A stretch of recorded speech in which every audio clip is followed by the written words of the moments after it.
Hello guys, very good morning and welcome back to your classes. Guys, my name is Ananya Singh and आपकी ही request पे आज हम session लेकर आ गए हैं किरण बुक से PQRS का। गाइस, हमने PQRS की सीरीज़ स्टार्ट करी है जिसका आज है डे 1 एंड आप लोग मुझे कमेंट में ये बता सकते हैं कि आप लोग चाहते हैं कि मैं कॉमन एरर को कंटिन्यू करूं या फिर PQRS की सीरीज़ को स्टार्ट करूं, या फिर आप मुझे बताएं कि आपको अगर दोनों सीरीज़ चाहिए तो आप लोग जैसा कहेंगे, जैसा मैक्सिमम स्टूडेंट्स बोलेंगे, हम उसी तरीके से सीरीज़ स्टार्ट करेंगे। तो बहुत लोगों की रिक्वेस्ट थी कि मैम PQRS स्टार्ट करिए, तो हमने सीरीज PQRS की भी स्टार्ट करी है and today is day 1। And guys, इस सेशन में हम सीखने वाले हैं कि कौन सा ईजीएस्ट वे है, किस तरीके से हम सबसे कम टाइम में एंड फुल एक्यूरेसी से पैराजंबल के क्वेश्चन सॉल्व कर सकते हैं। गाइस, पैराजंबल एक ऐसा टॉपिक है एग्जाम में जो बहुत ज़्यादा टाइम लेता है। एज पर दी स्टूडेंट्स, उनको लगता है कि पैराजंबल का मतलब हमारा आधा टाइम तो पैराजंबल में ही जाता है, क्योंकि टीयर 2 में तो बहुत सारे 25 क्वेश्चन तक आते हैं एंड टीयर 1 में आपके अगर देखें SSC के एग्जाम में तो उसमें भी 3 4 5 क्वेश्चन आते हैं पैराजंबल के। तो चलिए देखते हैं कौन सा वो ईजीएस्ट वे है, कौन सा ईजी तरीका है। मैंने अभी 1-2 दिन पहले एक वीडियो डाली थी, जिन स्टूडेंट्स ने ना देखी हो उसमें मैंने आपको तरीका डिटेल में बताया था कि एलिमिनेशन मेथड किस तरीके से लगाते हैं। तो ये सेशन जो हमारे चल रहे हैं उनमें हम एलिमिनेशन मेथड लगाकर ही सॉल्व करेंगे एंड देखेंगे किस तरीके से ईजिली ऑप्शंस की हेल्प से हमारे पैराजंबल सॉल्व होते हैं। उससे पहले गाइस जान लीजिए कि जितने भी सेशन हो रहे हैं यहाँ पर, इनका फ्री PDF आपको अवेलेबल हो जाएगा हमारे टेलीग्राम चैनल पे, टेलीग्राम ग्रुप पे, जिसका नाम है योर क्लासेस। एंड ग्रुप पे आप कैसे जाएंगे, लिंक गिवन है हमारे डिस्क्रिप्शन बॉक्स में। आपको सिर्फ डिस्क्रिप्शन पे जाकर लिंक पे क्लिक करना है, ग्रुप को ज्वाइन करना है, वहाँ पे हर दिन आपको मिल जाएंगे फ्री PDF। तो चलिए स्टार्ट करते हैं बिना देर किए हुए सेशन। उससे पहले कल का होमवर्क। गाइस, कल का हमारा सेशन था, बहुत इंपॉर्टेंट था, जिसमें मैंने बताया था आपको डिफरेंस रेज, राइज और अराइज के यूज़ में एंड ले एंड लाई के यूज़ में। ले लाई में बहुत स्टूडेंट्स कंफ्यूज होते हैं, राइज अराइज और रेज में कंफ्यूज होते हैं। तो यही कंफ्यूजन आपकी मैंने कल दूर करी थी। आपको होमवर्क में 2 क्वेश्चन दिए थे। पहला क्वेश्चन क्या था, my neighbour dash about the cost of fence material. बहुत लोगों ने आंसर किया था, मैक्सिमम लोगों के आंसर सही थे। कुछ लोग इस वाले पहले क्वेश्चन में कंफ्यूज हो गए थे, क्या कि लाइड होगा या लेड होगा। अब गाइज, लाई का एक मतलब ये भी होता है क्या, झूठ बोलना। लाई का एक मतलब ये भी होता है झूठ बोलना। तो मेरे नेबर ने फेंस मटेरियल की कॉस्ट को लेकर झूठ बोला था और पास्ट की बात है तो LIED लाइड हो जाएगा। ऑल्दो बहुत लोगों ने सही आंसर किया था, सो LIED लाइड होगा पहले का आंसर। एंड दूसरा क्या है, the envelopes have been dash on my desk. क्या मैंने बताया था, जिसमें ऑब्जेक्ट आता है उस केस में ले यूज होता है और ING फॉर्म लगेगा, तो laying should be the correct answer, क्योंकि हमारे पास ऑब्जेक्ट यानी कि डेस्क है।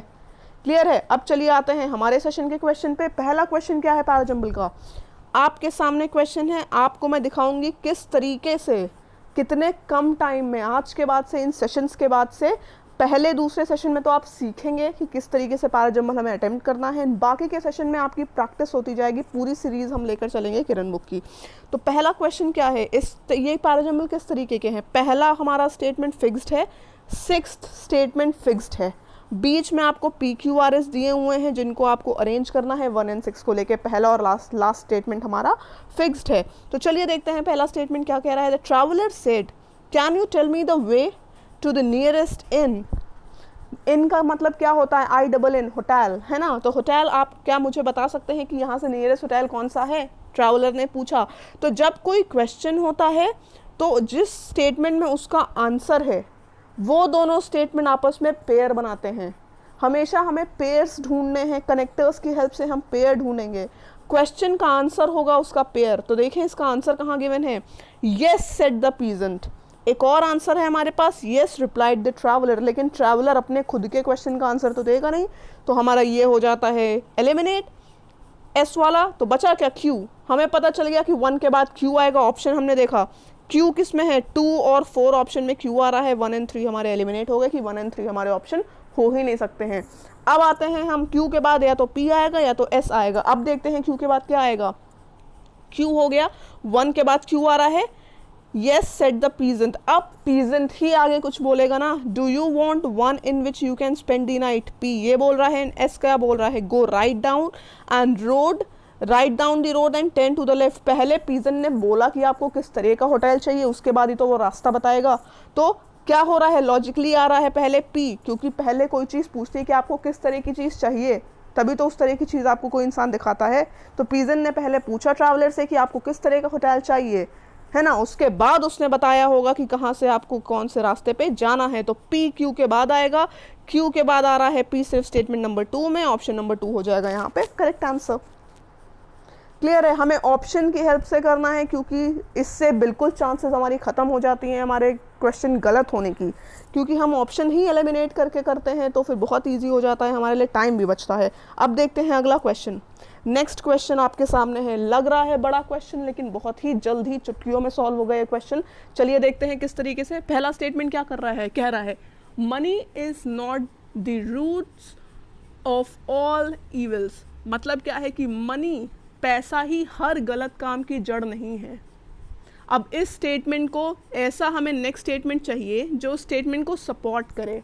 ऐसा स्टेटमेंट कौन सा हो सकता है, पी हो सकता है। और व्हाट अबाउट द डिज़ायर, और यूज़ हो रहा है, बात ही नहीं है, मतलब कोई सेंस ही नहीं निकल रहा है, या तो पहले ईदर आता या तो कोई और चीज़ आती जिसके बाद कॉन्टिन्यूएशन में और लगता, लेकिन ऐसा तो कुछ भी नहीं है, पी नहीं यूज़ हो सकता है। अब देखिए Q, even purposeless cruelty can be seen. अब क्यू ऐसा लग रहा है कि ये हमें वन को सपोर्ट कर रहा है।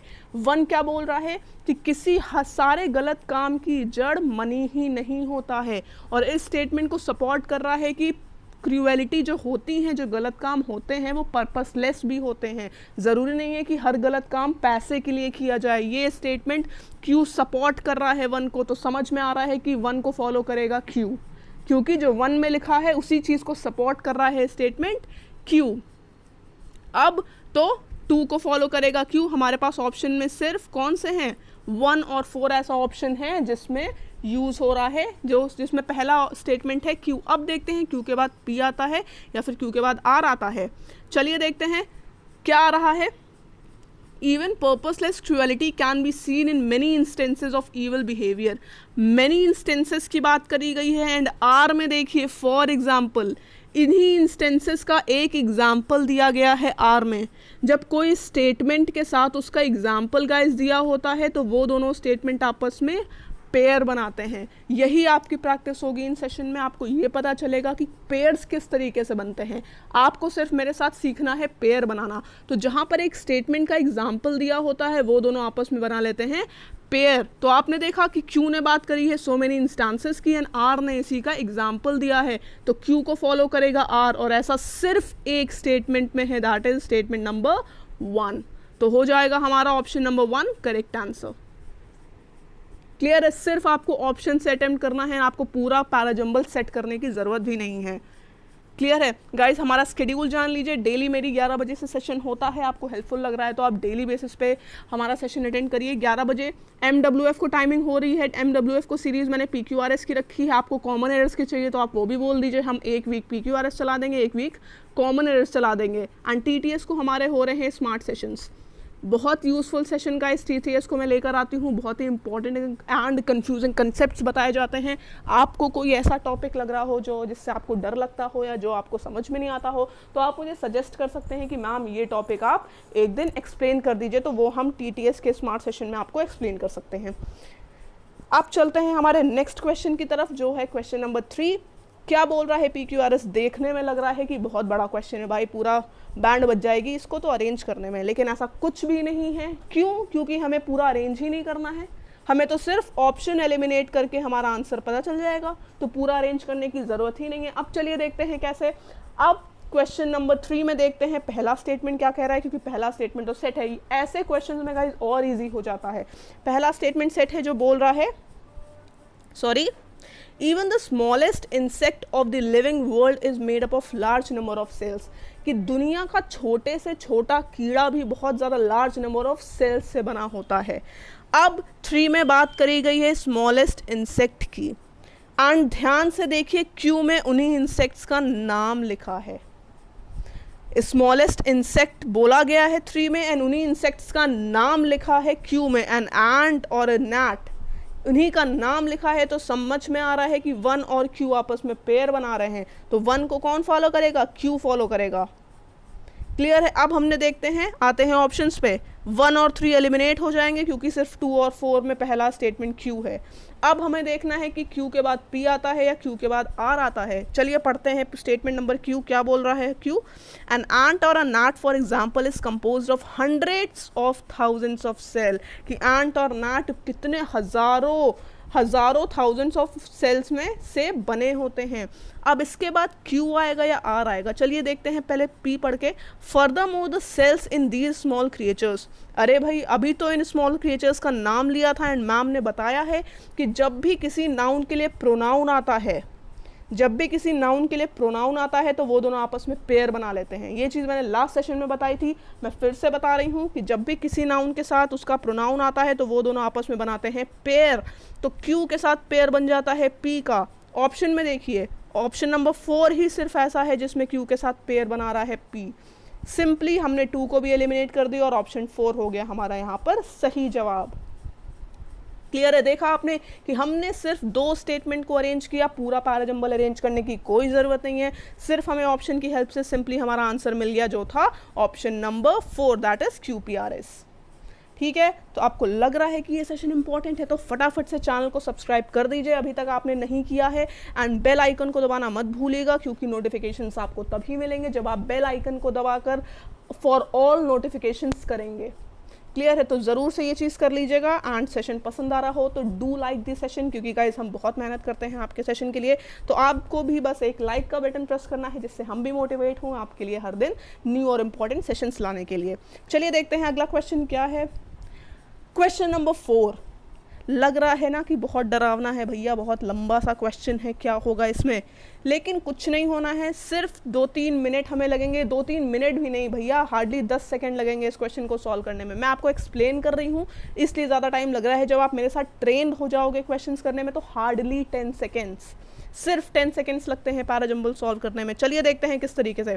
4 का पहला स्टेटमेंट बोल रहा है क्या, advocates of space programme argue for spending huge amounts of money on exploring Mars. जो स्पेस प्रोग्राम के एडवोकेट्स हैं वो इस बात पे बहस कर रहे हैं कि मार्स की एक्सप्लोरिंग पे बहुत सारा पैसा लगाया जाए।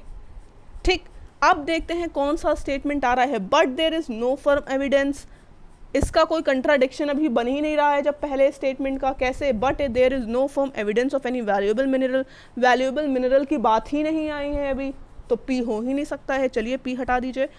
Q, worst, nobody has any idea what undesirable microbes और पॉइजनस मटेरियल्स, क्या बात हो रही है, कुछ समझ में नहीं आ रहा है।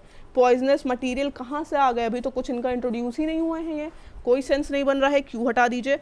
There are also unrealistic about the cost of transformation. अब एडवोकेट्स हैं, इनके लिए देखिए प्रोनाउन आ रहा है, लेकिन दे आर ऑल्सो लिखा है तो मतलब ये आ सकता है, इसको हम होल्ड पे रखते हैं कि हाँ भाई 1 के बाद R आ सकता है, बिल्कुल आ सकता है। लेकिन अगर आप ऑप्शन देखें तो कोई ऐसा ऑप्शन ही नहीं है जिसमें R पहले प्लेस पे आ रहा है। ध्यान से देखिए, ऑप्शन से ही हमें क्वेश्चन सॉल्व करने हैं, कोई ऐसा है ही नहीं जिसमें R पहले आ रहा है, तो क्लियर हो गया कि R तो आ ही नहीं सकता, बचता है सिर्फ S। एडवोकेट्स के लिए प्रोनाउन यूज हो रहा है दीज एंथुजियास्ट। दीज मतलब नाउन के साथ प्रोनाउन हमेशा पेयर बनाता है, 1 के बाद S आएगा। ये आपको मैं एक्सप्लेन करा है मैंने, इस वजह से इतना टाइम लगा है, वरना सिंपली आप एक नज़र में देखोगे कि भाई R और S आ सकते हैं। R तो हमारे ऑप्शन में नहीं है, मतलब क्या कि S आएगा हमारे पहली पोजीशन पे, तो S आ गया। 1 के बाद आया है S। हमने ऑप्शंस देखे, सिर्फ ऐसे 2 स्टेटमेंट हैं 1 और 4 जिनमें आ रहा है S। 2 और 3 को किनारे कर दिया, एलिमिनेट कर दिया। अब हमें देखना है इसके बाद P आ रहा है या इसके बाद R आ रहा है। तो आपने ध्यान से अभी ये चीज़ आपने देखी थी कि क्या, हमने ये चीज़ देखी थी अभी सॉरी, कि क्या these enthusiast argue that Mars could be a perennial source of materials for us earning. क्या कहना है इन एडवोकेट्स का कि मार्स एक बहुत अच्छा सोर्स हो सकता है हम इंसानों के लिए, अर्थवासियों के लिए बहुत ज़रूरी मटेरियल्स का, बहुत ही ज़रूरी मटेरियल्स का सोर्स हो सकता है हमारे लिए मार्स। लेकिन अगर हम इसके बाद P को पढ़ते हैं, but there is no firm evidence of any valuable material, S को ही कंट्राडिक्ट कर रहा है P। जो स्टेटमेंट किसी स्टेटमेंट को कंट्राडिक्ट करे वो उसके साथ पेयर बनाता है।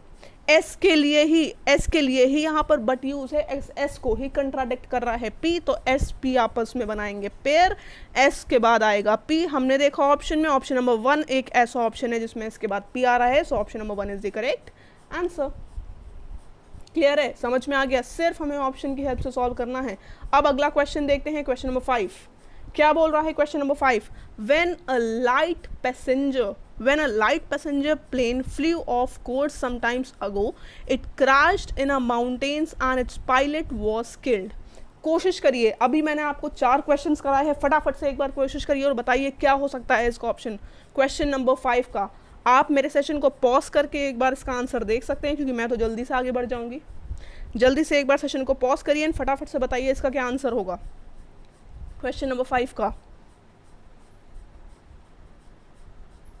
अब देखिए क्या बात हो रही है, पहले स्टेटमेंट में ये बोला जा रहा है कि एक लाइट पैसेंजर प्लेन कुछ टाइम पहले उड़ा था एंड वो क्रैश हो गया था माउंटेन से, उसका पायलट मर गया था। तो इसके बाद कौन सा स्टेटमेंट आएगा, स्नो ले थिक ऑन ग्राउंड, कोई सेंस नहीं बन रहा है भाई, पी नहीं आएगा। It was middle of winter, अभी भी मतलब होल्ड पे रख सकते हैं, अगर कोई स्टेटमेंट इसके बाद सेंस नहीं बना रहा होगा तो हम क्यों रख देंगे कि भाई क्या टाइम था, कौन सा वेदर था उस टाइम पे, ठीक, क्यों हमने होल्ड पे रख दिया। आर देखते हैं, the women new the nearest village, women कहाँ से आ गई, अभी तो कोई इंट्रोडक्शन हुआ नहीं है वुमेन का, कहाँ से आ गई, कोई सेंस नहीं बन रहा है, हटा दीजिए। S, the only passengers a young women and her 2 baby daughters were unhurt. अब देखिए 1 में हमें क्या बताया जा रहा है कि एक प्लेन क्रैश हो गया था जिसमें पायलट मारा गया था, एंड एस ये बोल रहा है कि सिर्फ कौन बचा था, सिर्फ एक यंग वुमेन बची थी और उसकी बेबी डॉटर्स बची थी।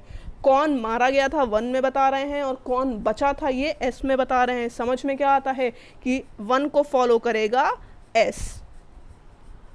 क्लियर है, सिर्फ हमने ये पता चला, हमने ऑप्शन में आए, ऑप्शन में कौन सा सिर्फ एक ही स्टेटमेंट ऐसा है जिसमें एस पहली पोजीशन पे आ रहा है, ध्यान से देखिएगा। तो सिर्फ हमें एक ही सॉल्व करना पड़ा, ऐसे ऑप्शन तो बहुत सिंपल होते हैं।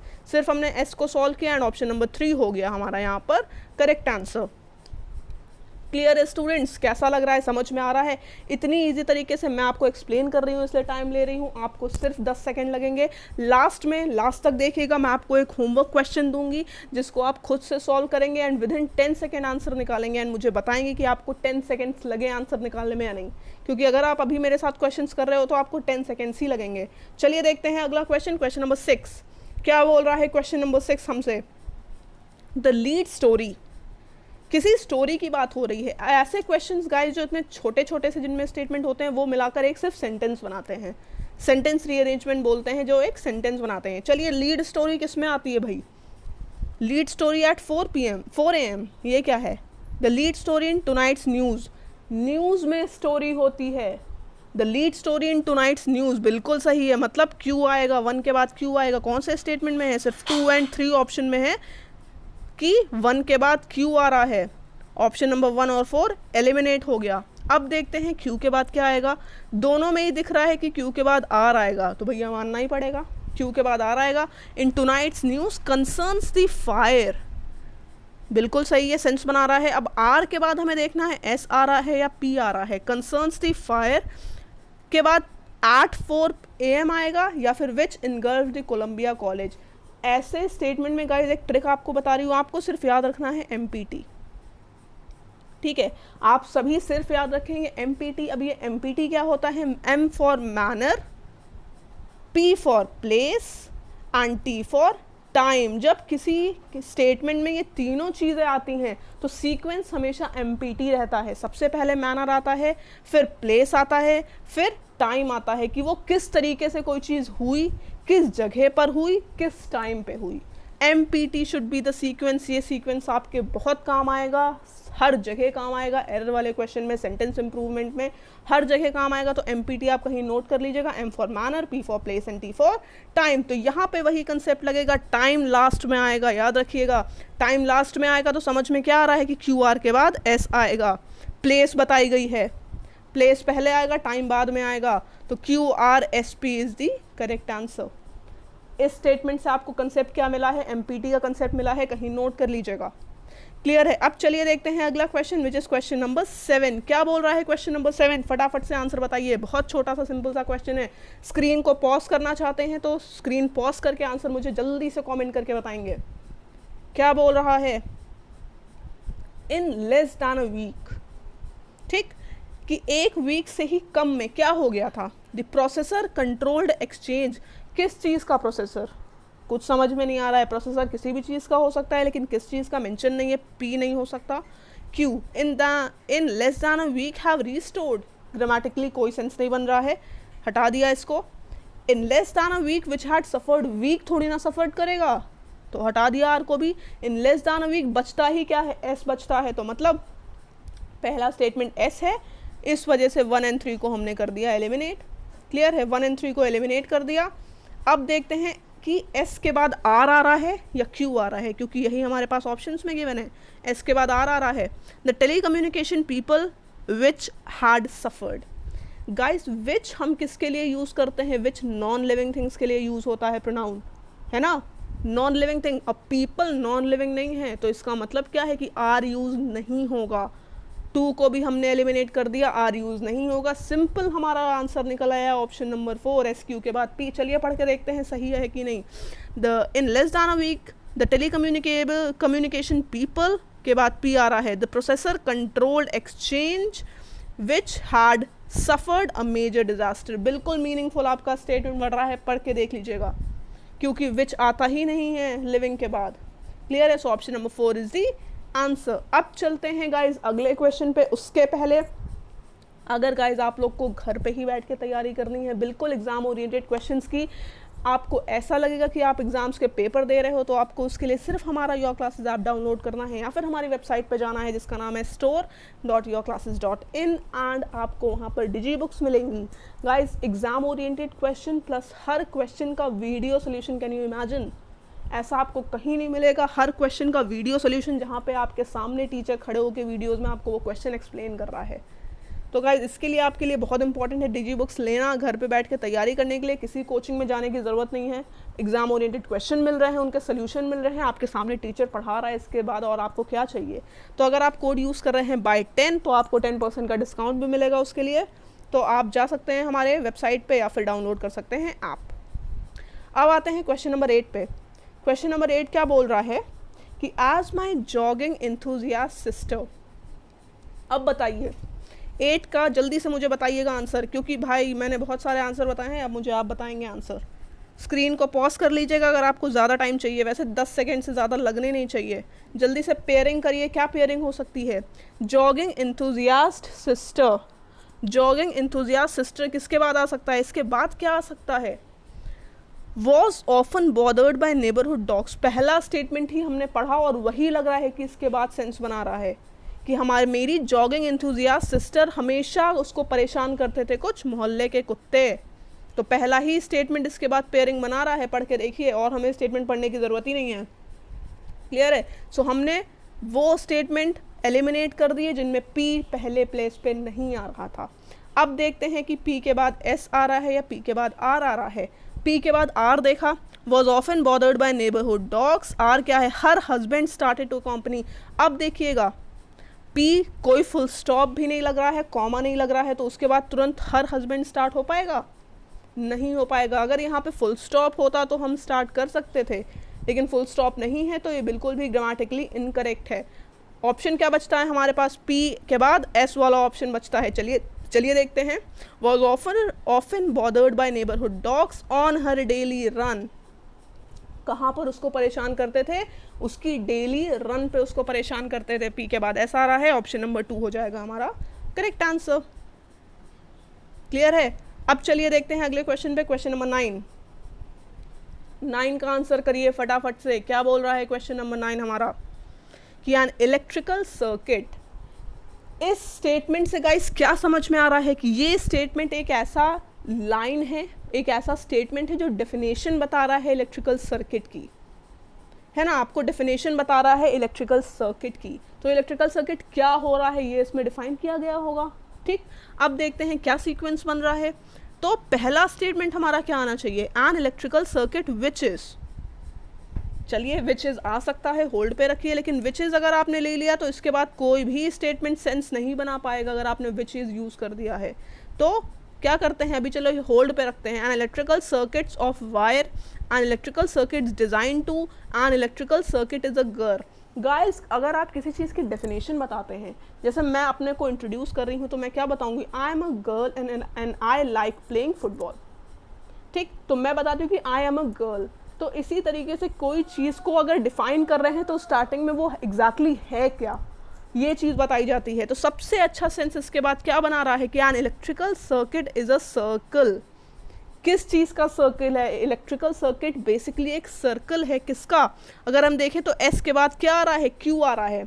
Electrical circle of wires which is, R क्या आ रहा है, डिज़ाइन टू कैरी इलेक्ट्रिसिटी। बिल्कुल सही स्टेटमेंट है, मेरा गेस बिल्कुल सही था, पहला स्टेटमेंट एस ही है। N electrical circuit is a circle, सबसे पहला स्टेटमेंट एस आ रहा है कि इलेक्ट्रिकल सर्किट एक सर्कल होता है। किस चीज़ का, किस चीज़ का सर्कल होता है, वायर्स का सर्कल होता है। एस के बाद क्यू आ गया, बाकी तो हमारा ऑप्शन ही बोल रहा है, बाकी कुछ करने की ज़रूरत ही नहीं है। ऑप्शन नंबर 1 क्या बोल रहा है, एस के बाद क्यू आ रहा है, फिर पी आ रहा है, फिर आर आ रहा है। आपने सिंपल से ऑप्शन नंबर 1 को टिक कर दिया। क्लियर है। अब चलिए देखते हैं नेक्स्ट क्वेश्चन, क्वेश्चन नंबर 10 क्या बोल रहा है। Question number 10, we have pleasure. उसके बाद देखिए कोई स्टेटमेंट सेंस बना रहा है क्या, उसके बाद we have pleasure a double room, no कोई सेंस नहीं बन रहा है।